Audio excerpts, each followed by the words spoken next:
صلوا علیہ وسلم تسلیما۔ تمام حضرات عشق محبت کے ساتھ درود و سلام کا نذرانہ پیش کریں۔ الصلاۃ والسلام علیک یا رسول اللہ وعلی آلک واصحابک یا حبیب اللہ۔ الصلاۃ والسلام علیک یا نبی اللہ وعلی آلک واصحابک یا نور اللہ۔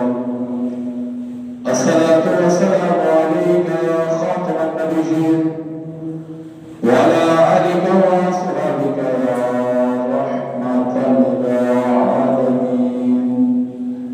الصلاۃ والسلام علیک یا جد الحسن والحسین وعلی آلک واصحابک یا صاحب التاج والمیراج۔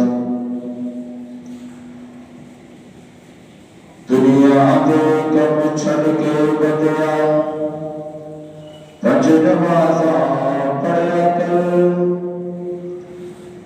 آخر بدیا مر جانا ہے یاد خدا دی کریا کر۔ دنیا دے کم چھڑ کے دنیا دے کم ہوندے رہندے سارے لوگ کی کردے نے، جنہاں دے دل وچ خوف خدا دا او کدی قضا نہیں کردے نے۔ غفلت دی بنڈ لا کے سر تو وچ مسجد دے وڑیا کر، آخر بدیا مر جانا ہے یاد خدا دی کریا کر۔ دنیا دے کم چھڑ کے دنیا نال تو لڑدا رہنا، نفس اپنے نال لڑدا نہیں۔ دسواں تینوں برکادا ہے مسجد وچ تو وڑدا نہیں۔ ایتھوں ایک دن ٹر جانا ہے رب سونے تو ڈریا کر، آخر بندیا مر جانا ہے یاد خدا دی کریا کر۔ دنیا دے کم چھڑ کے فرض نماز رب بدے تے کیتی، معاف کسے نو کیتی نہیں۔ جہو جی امام حسین نے نیتی اج تک کسے نہیں نیتی نہیں۔ سر دے کے انہاں دین بچایا درود نعت پڑھیا کر، آخر بندیا مر جانا ہے یاد خدا دی کریا کر۔ دنیا دے کم چھڑ کے دولت دا تو مان نہ کر، اس دولت نے ایک دن مک جانا۔ جنی مرضی کر لے آکر آخر ایک دن مر جانا۔ پل تو پل دی زندگی تیری اڈے دعوی نہ کریا کر، آخر بندیا مر جانا ہے یاد خدا دی کریا کر۔ دنیا دے کم چھڑ کے حضرات علی وقار جو آیت مقدسہ میں نے تلاوت کرنے کا شرف حاصل کیا ہوں، اللہ تبارک و تعالی قرآن مجید فرقان حمید کے 30ویں پارے سورہ تقویر میں ارشاد فرماتا ہے۔ 30واں پارہ سورہ تقویر اپنے محبوب علیہ السلام کے سچے ہونے، آپ کے قول قرآن پاک کے سچے ہونے اور آپ کی طاقت کتنی زیادہ ہے اس کا بیان اللہ عزوجل نے ارشاد فرمایا۔ رب تعالیٰ فرماتا ہے انہ لقول رسول کریم۔ یہ جو کلام پاک ہے قرآن مجید، یہ عزت والے رسول کا کلام ہے، اس کا قول ہے۔ ذی قوت عند ذی العرش المجید، اور اللہ عز و جل کہ ہاں وہ بہت قوت والا ہے۔ محترم اسلامی بھائیوں،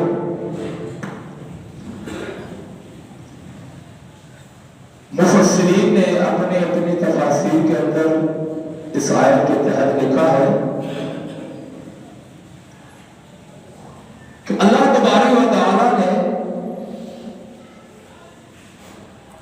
محبوب علیہ السلام کو بہت زیادہ قوت و طاقت عطا فرمائی تھی۔ اتنی زیادہ قوت و طاقت رب تعالیٰ نے اپنے حبیب علیہ السلام کو عطا فرمائی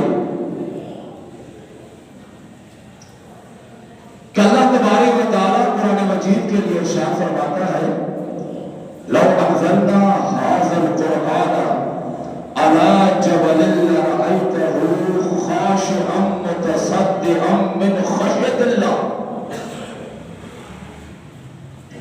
اگر اس قرآن کو ہم کسی پہاڑ پر نازل کرتے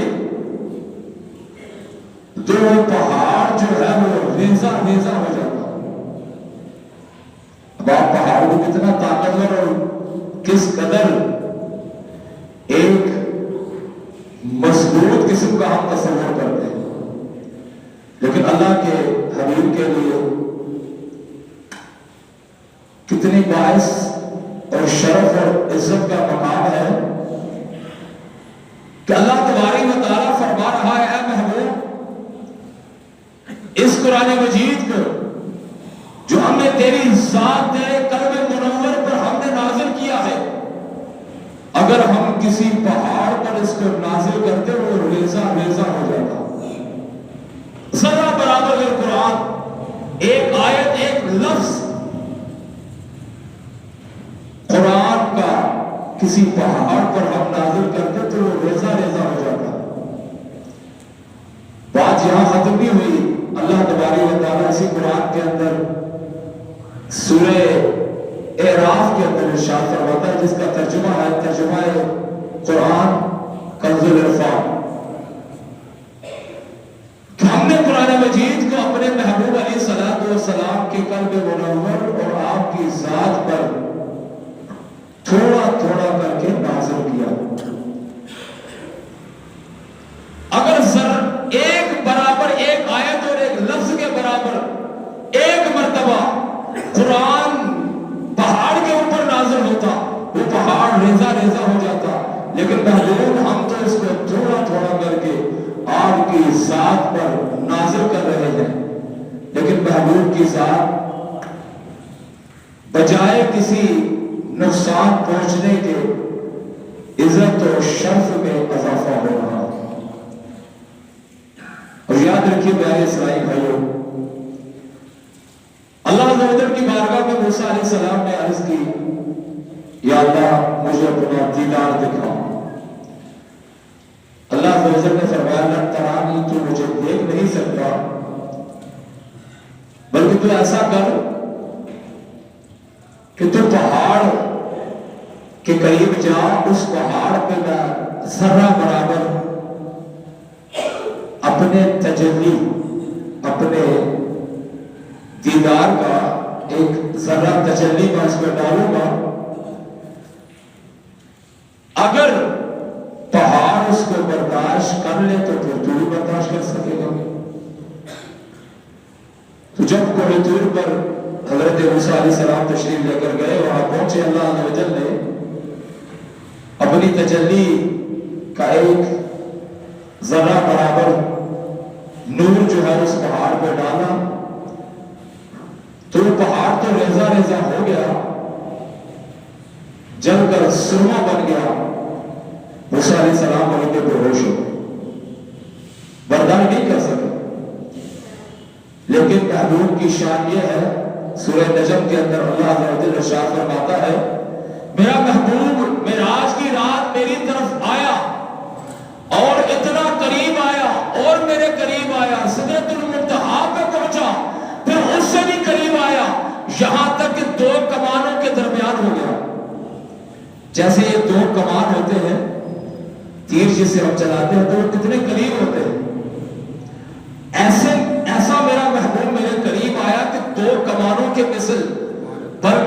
سے بھی زیادہ قریب آ گیا. تو اللہ کا محبوب اس اللہ کے دیدار میں اتنا قریب چلا گیا. اگر ذرہ پر اس دیدار کا، اس کی دیدار کی تجلی نور کسی پہاڑ پر ڈال دیا جائے، وہ پہاڑ ریزہ ریزہ اور سرما ہو جائے جل کر، موسیٰ علیہ السلام بے ہوش ہو جائے. اللہ کے محبوب اس دیدار کو دیکھ بھی رہے ہیں اور ان کے اللہ کے قریب ہوتے چلے جا رہے ہیں، اور زیادہ ہوتے چلے جا رہے ہیں، یہاں تک کہ کمان کے دونوں طرف جیسے ان کی قربت ہوتی ہے اس سے بھی زیادہ قریب ہو گئی. پھر بات یہاں تک ختم نہیں ہوئی کہ اتنی قربت مل گئی، اتنے اللہ کے قریب ہو گئے، بلکہ اللہ عز و جل ارشاد فرماتا ہے ما زاغ البصر، مطلب کہ ما زاغ البصر، اتنے قریب ہونے کے باوجود میرے محبوب کی آنکھ جو ہے وہ نہ جھپکی نہ جھکی. یعنی محبوب کی آنکھوں میں ذرہ برابر بھی کوئی جھکاؤ اور کوئی ہوتا نہیں کہ ایک چیز کو ہم سورج کو نہیں دے سکتے، اس میں اتنی تپش اور اتنی تیزی ہوتی ہے کہ ہماری آنکھیں جھک جاتی یا بند ہو جاتی. اللہ کے دیدار کو، رب تعالیٰ کے دیدار کو جب محبوب نے دیکھا، نہ آنکھیں جھپکی اور نہ ہی جھکی، بلکہ ٹکٹکی بات کر اس دیدار کو کرتے رہے. تو محترم اسلامی بھائیوں،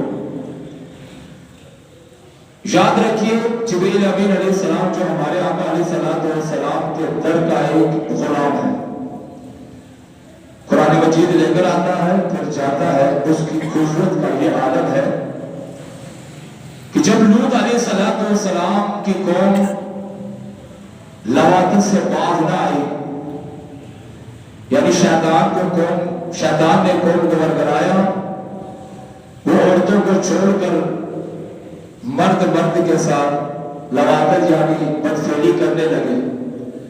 جیسا کہ آج ہماری اس حکومت نے، جو موجودہ حکومت ہے، اس نے ٹرانسجنڈر کا قانون پاس کیا کہ مرد سے شادی کر لے، جو مرضی کر لے آپس میں، عورت سے شادی کرے.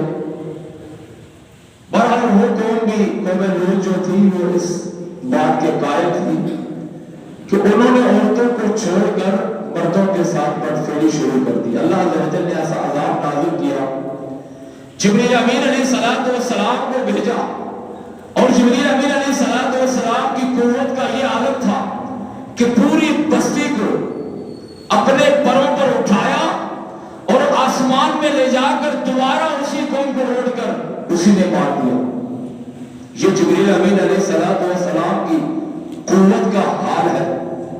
اور پھر ایک مرتبہ بیت المقدس میں عیسیٰ علیہ السلام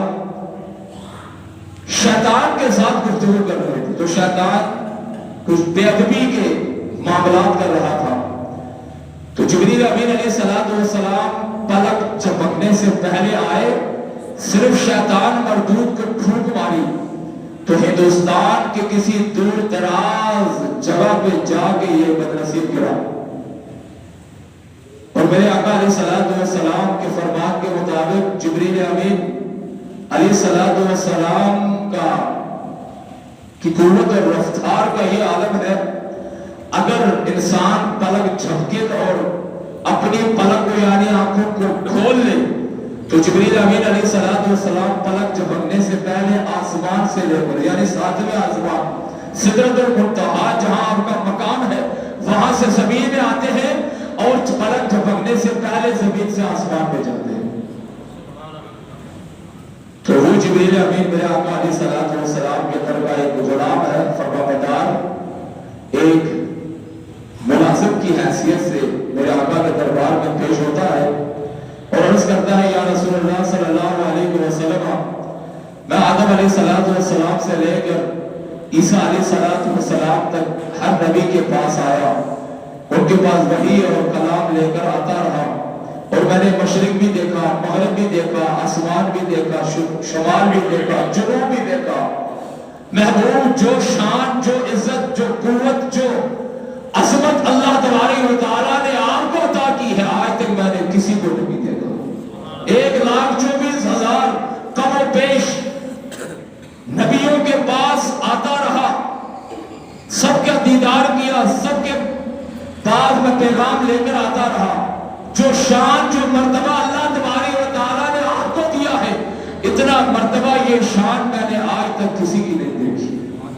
اور اس محبوب کی شان میں اگر کوئی آج مطلب ممبر ہو محراب پہ بیٹھ کے زبان درازی کرے تو کیا اس سے ہمارا کوئی رشتہ کوئی تعلق کوئی اس کے پاس بیٹھنا ان کی باتوں کو سننا پڑتا ہے؟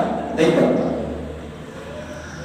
آپ جس نبی کا کلمہ پڑھتے ہیں اس کی قوت اور اس کی طاقت کا اندازہ آپ کو ضرور ہے, لیکن یہ تو بشر بے بس اور صرف پیغام پہنچانے والا مانتے ہیں.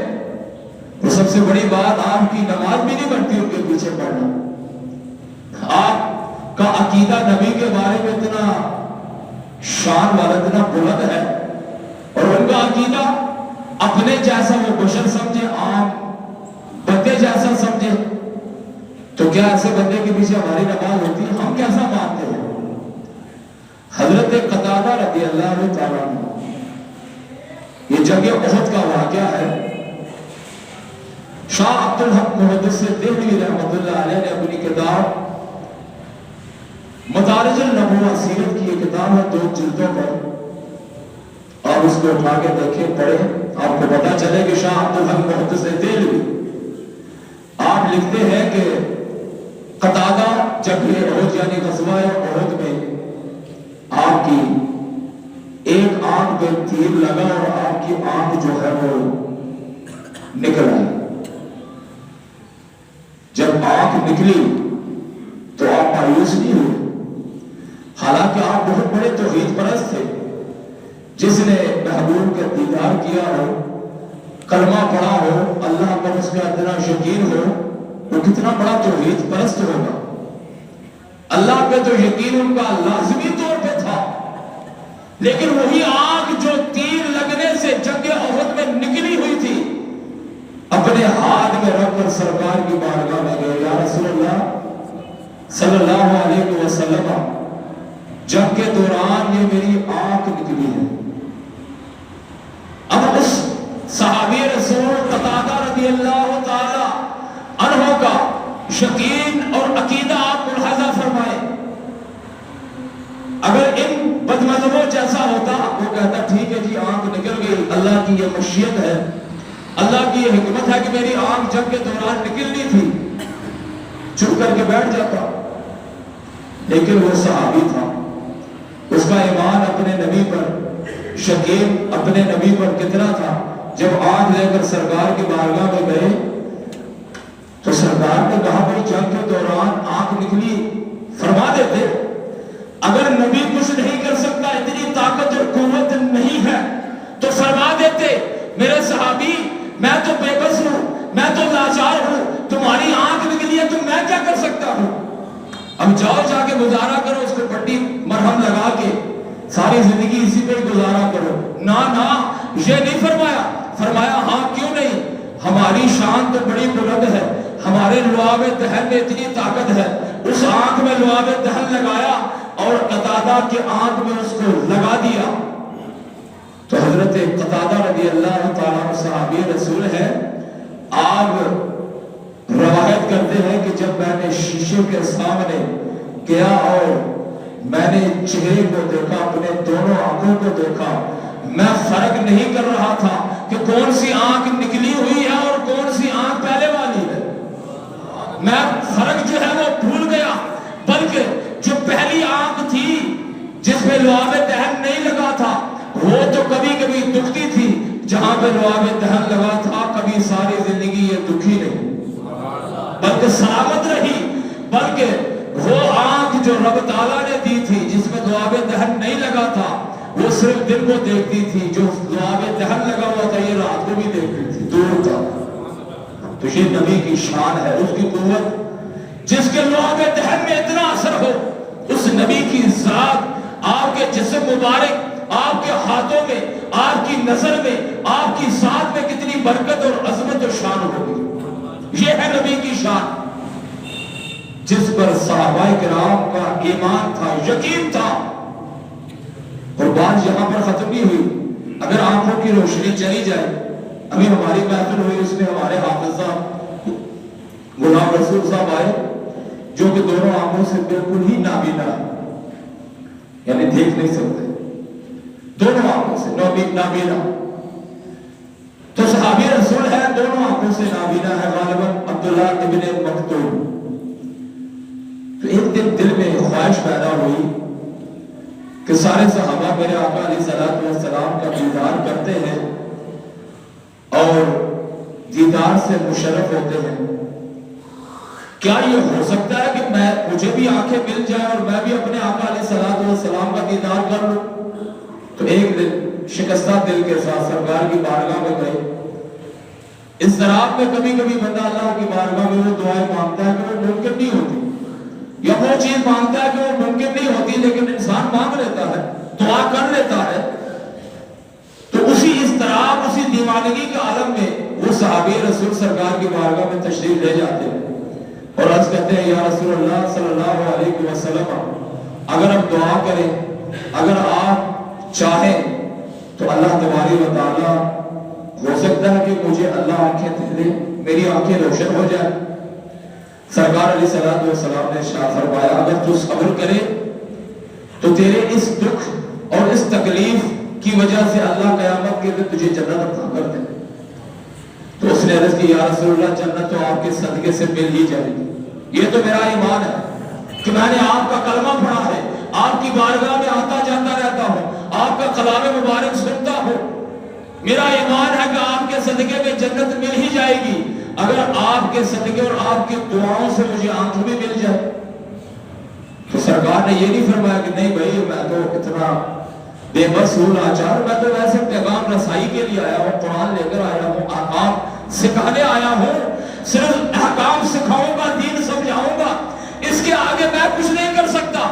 نہیں یہ نہیں فرمایا, بلکہ اللہ کے حبیب نے فرمایا ہاں کیوں نہیں, اگر آنکھیں ہی چاہیں تو پھر آجا تجھے طریقہ بتاتا ہوں, جا 2 رکعت نفل حاجت کے پڑھ, پھر اللہ کی بارگاہ میں دعا کر. دعا کیسے کر؟ یا اللہ میں ہر لحاظ سے تیری طرف متوجہ ہوتا ہوں, تو شافی بھی ہے, تو خالق و مالک ہے, وحدہ لا شریک ہے, ساری شفاعت تجھ سے مل سکتی ہے, لیکن تیری بارگاہ میں میں نبی کریم علیہ الصلوۃ والسلام کو وسیلہ ڈالتا ہوں. اور پھر کہا, سرکار نے فرمایا پھر اس طرح دعا کر, یا محمد یعنی یا رسول اللہ صلی اللہ علیہ وسلم, میں آپ کی طرف متوجہ ہوتا ہوں اور آپ کا وسیلہ میں نے اللہ کی بارگاہ میں ڈال دیا ہے. تو صحابی رسول روایت کرتے ہیں جب یہ معاملہ حضرت عبداللہ ابن مکتوم نے کیا, ابھی دعا مانگ کر فارغ نہیں ہوئے تھے, اپنے ہاتھوں کو چہرے پہ نہیں پھیرا تھا, اللہ تبارک و تعالیٰ نے دونوں آنکھیں روشن فرما دی. وہ طاقت کس کی تھی؟ لعاب دہن کی.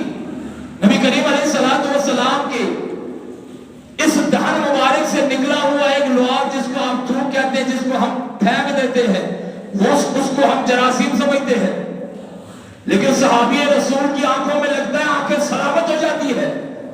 اور پھر نام مبارک اور وسیلے میں وہ طاقت ہے کہ اللہ کی بارگاہ میں جب صحابی رسول آنکھیں مانگتے ہیں تو اللہ تبارک و تعالیٰ اس کو محبوب کے صدقے اور وسیلے سے آنکھیں بھی عطا کر دیتا ہے. یہ تمہارے نبی کی شان ہے مسلمانوں, اس بات کو سمجھنے کی کوشش کیا کرو. منہ اٹھا کر ہر کسی بد مذہب کے پیچھے نماز پڑھنے اور ان کی تقاریر سننے کے لیے نہ جایا کرو, ورنہ ایسی تعویلیں, ایسی تفاسیر وہ پیش کرتے ہیں آیت اور حدیث کے کہ ہم تو سمجھ جاتے ہیں, چاہے پوری دنیا کے بد مذہب اکٹھے ہو جائیں ہمیں ورگلا نہیں سکتے, کیونکہ ہمیں ان کے گر, ان کے اندر کے معاملات کا پتہ ہے, لیکن آپ اس سمجھ نہیں سکتے.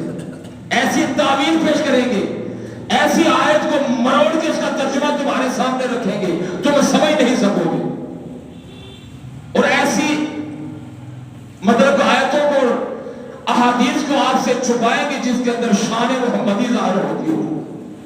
تو اسی لیے پیارے اسلامی بھائیوں, آپ ہمیشہ اپنے ہم عقیدہ یا رسول اللہ کہنے والے آقا علیہ السلام کو اللہ کی عطا سے مطلب جو شان رب تعالیٰ نے اپنے محبوب کو دی ہے اس شان کو ماننے والے علماء کرام ان کے پیچھے نماز پڑھنے اور ایسے لوگوں کی سنگت و صحبت اختیار کیا کرے. خدا را کتنی زندگی ہوگی ان بدمذہبوں کی صحبت میں بیٹھ کے ہم نے کئیوں کو دیکھا ایمان برباد ہو گئے. آج وہ ہمارے سامنے کہتے ہیں کہ داتا کیا کر سکتا ہے, تمہارا نبی کیا کر سکتا ہے, یا رسول اللہ کیوں کہتے ہو, یہ 12ویں یہ 11ویں یہ غوث اعظم کہتے ہو, یہ کیا کر سکتے ہیں. تمام چیزوں پہ اعتراض جو مانتے تھے آگے یہاں پہ لنگر کھانے والے تھے, یہاں پہ آ کے 11ویں میں حصہ ڈالنے والے تھے, داتا علی اجمیری رحمت اللہ علیہ کی بارگاہ میں جا کر دعا مانگنے والے تھے. ان بدمذہبوں کی صحبت سے کے بعد بیٹھنے سے آج ان کے ایمان کا جنازہ ہو گیا. آج وہ اپنی منہ سے ایسی غلاظت بکتے ہیں, ایسی مطلب کہ ان اولیاء کرام کے بارے میں باتیں کرتے ہیں کہ ہم جیسا بندہ کم از کم اس مجلس میں اور ان کے سامنے بیٹھ کے سن نہیں سکتا. تو اسی لیے کوشش کیا کرے عاشق رسول کے پاس بیٹھنا اٹھنا اگر آپ کو نصیب ہو جائے تو عاشقان رسول کی ایک بڑی تحریک دعوت اسلامی جو آپ کے سامنے الحمدللہ اس تحریک کے اندر قافلے بھی ایک گاؤں سے دوسرے گاؤں, ایک شہر سے دوسرے گاؤں قافلے بھی چلتے ہیں اور جاتے ہیں اور وہاں پر جا کے دین اسلام کی تبلیغ سکھاتے بھی ہیں, سیکھتے بھی ہیں. تو آپ دعوت اسلامی کے ساتھ وابستہ ہوں, اگر کسی کا سیاسی ذہن ہے تو آپ کے سامنے تحریک لبیک یعنی TLP آپ کے سامنے ہے, کبھی بھی اپنے ووٹ کو آپ ضائع نہ کریں. یا رسول اللہ کہنے والے کا ووٹ یا رسول اللہ کہنے والے کو ہی جانا چاہیے. اب آپ کسی ڈاکو چور کسی بدمذہب اور کسی ایسے بندے کو دے دیں جس کو خاتم النبیین کہنا نہ آتا ہو, نبیوں کے لیے 140 کہتا ہو, 1,40,000 کہتا ہو, اور دیگر جو جس کو ہم گستاخ رسول کہتے ہیں محکرون سے ہاتھ ملانے والا ہو, جو قادیانی مرزائیوں کو اپنا بھائی کہتا ہو, آپ اگر منہ اٹھائے ان کی ووٹ دینا بیعت ہوتا ہے, اس کو اٹھا کے منہ اٹھا کے اس کو ووٹ دیں گے, قیامت کے دن اس بات کا تمہیں جواب دینا پڑے گا اور آپ کا عذر بھی نہیں چلے گا کہ یا اللہ ہم کیا کرتے, ہمارے سامنے کوئی عاشقان رسول تو تھے نہیں, تو ہے نا آپ کی اپنی TLP ہے, اپنا ووٹ کبھی بھی ضائع نہ کریں, ان کو دیں. اور اگر آپ تبلیغ کرنا چاہتے ہیں, قافلے میں جانا چاہتے ہیں تو دعوت اسلامی آپ کے سامنے ہے. ان کے مدارس میں اپنے بچوں کو آپ داخل کروائیں, حفظ کروائیں, عالم فاضل مفتی بنائیں, بجائے کہ بدمذہبوں کے مدرسے میں بھیجیں اور وہ واپس آئے تو آ کے آپ کی 11ویں کے لیے کہ یہ تو حرام ہے, کیوں کھاتے ہو, یہ میلاد یہ تو حرام ہے, یہ کیوں مناتے ہو, یہ جو 40واں تم مناتے یہ بھی حرام ہے, یہ کیوں مناتے ہو. تو محترم اسلامی بھائیو, اللہ ہمیں اپنے سلیم عطا کرے. وآخر دعوانا الحمدللہ رب العالمین. صلی اللہ علیہ وسلم.